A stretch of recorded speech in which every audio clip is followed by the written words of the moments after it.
为了要纪念228事件77周年，嘉义市228纪念馆对2日开始邀请政治受难者的艺术家陈武定举办征款艺术创作展，希望透过艺术品，让众人知影威权时代统治的迄个时阵受到的压迫甲故事。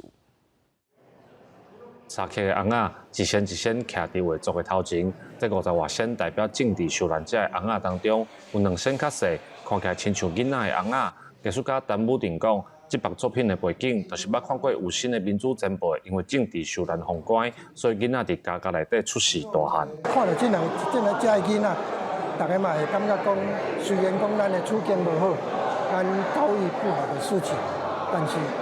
咱有若还有勇气活咧，咱出去了，咱的囡仔有若是一枝草一点露。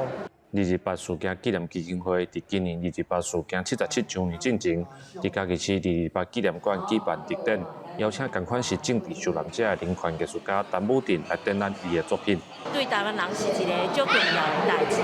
我感觉应该爱互囡仔知影。武定老师的作品嘛是真感动人，所以唔免讲足侪故事，囡仔直接来看，因都有感受。咱嘛希望讲哦，会使咧嘉义办一个艺术的展览，和在地艺术作品吼，对咱的228的纪念活动吼，产生更加深化跟多元的面向。陈武定表示，伫白色恐怖迄个年代，伊去互人关伫家2冬，虽然时间无讲介长，但是也是听到互人感动的故事。